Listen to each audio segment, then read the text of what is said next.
Far too often, an individual with an eating disorder goes overlooked. And that's not necessarily the fault of any one person per se, but a lot of the reason why this happens is because that individual may be in a normal height and weight based on that BMI chart, so everybody just assumes that they're fine.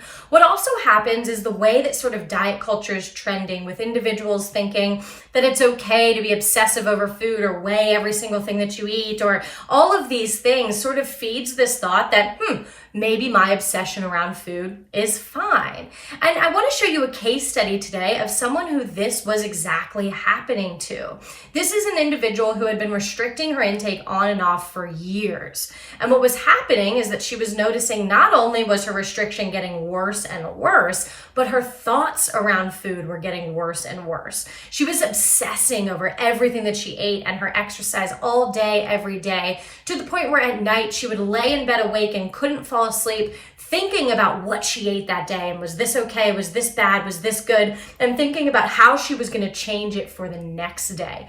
And she said to me when she first came in is, I'm exhausted doing this. I don't want to think about food this much, and I don't even know if this is normal. The issue, however, was that she went to her physician and sort of expressed these things, and the doctor was like, your lab work is fine, your height and weight are fine, and kind of sent her on her way. Now, that's not to blame the doctor for anything. It's just what that did is fuel that thought that, oh, I guess I am fine.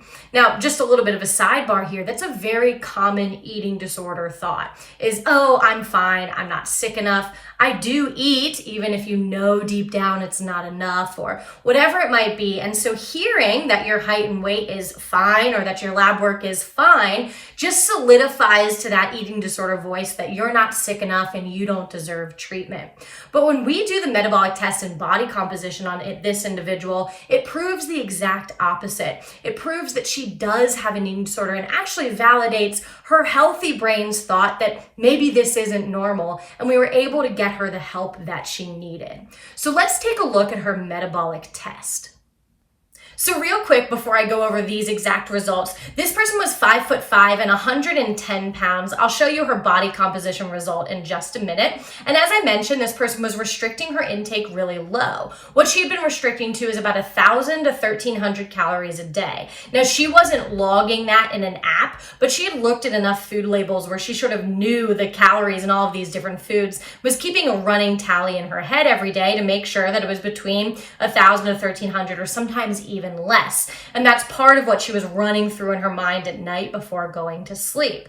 This person was also very active. She was doing 90 minutes of exercise 6 days a week, so severely over-exercising and under-eating. This particular individual was not purging or binging or using behaviors like that. It was strictly restriction and over-exercise. And so what we see in our body composition, what we see in her metabolic test here is that her resting metabolic rate should have been at 1,447, right? Really, her resting metabolic rate was down at 1,005. Now, what that tells us is that her body is severely compensating for being under-fueled. This means that her metabolism has adapted and dropped from that over-exercise and under-eating, bringing her metabolic rate all the way down to 1,005. Now, that doesn't mean that she's doomed to have a low metabolism for the rest of her life. What it does mean is that we need to fuel her body more and get more calories in her in order to pull that metabolic rate up from 1,005 to 1,447 or higher, where it's predicted to be. What we also see on this metabolic test is her protein substrate or breakdown of lean mass is really high. It's significantly above normal, meaning that the body is breaking down a lot of her lean mass and muscle to the point where her lean mass and muscle is actually too low, which I'll show you on the body composition. So here's her initial body composition result. And like I mentioned, she's 5'5", 110.6 pounds. Now I just want to clarify a couple things with the numbers here. Lean mass is everything in the body that's not fat. So that 80.1 is everything in the body that's not fat, including the weight of your organs, muscle, water, all of those things. So the muscle mass, the ones that's 35.8 pounds, is actually a part of the lean mass. And I just want to clarify that because all three of these numbers are not supposed to add up to the total weight What does add up to the total weight is the lean mass and the fat mass. But what I want to focus on today is that muscle mass number. So you see that number is 35.8 pounds, right? But the minimum, meaning the bottom number of the normal range for someone her similar age and height, was actually 43.5 pounds. What this means is that her body has chipped away at her muscle mass to the point where it's about 8 pounds below that normal range. Now that's a big problem because when your muscle mass gets that low below the normal range, we're putting ourselves at risk for injury, risk for illness, very high risk for osteopenia and osteoporosis. And actually for this individual, she had started to notice an irregular period. So we're noticing signs that her body's losing her period as well from this significantly low muscle mass. So all of these results here, the low metabolic rate, the high protein substrate or breakdown of muscle, the low actual muscle mass is a result of not eating enough calories and over exercising. So this was really validating for this individual. Remember, she came in because she wasn't even sure if she had an eating disorder, and this solidified that yes, this person had an eating disorder. The reason why she was obsessing over food is because this under-eating was sort of fueling those eating disorder thoughts, right? Oftentimes, the less you eat, the stronger that eating disorder voice gets. And then vice versa. The more you ate, the quieter that eating disorder voice gets, as hard as that might be.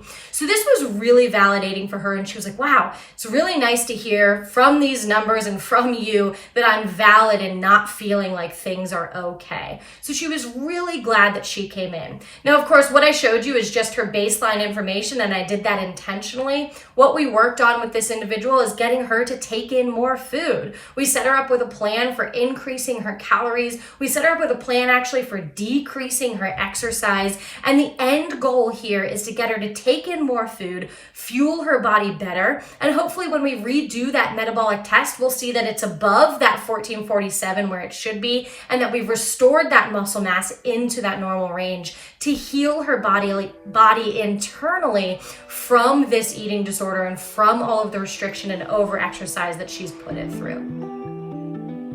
Guys, don't forget to like and subscribe. We're so glad that you're here.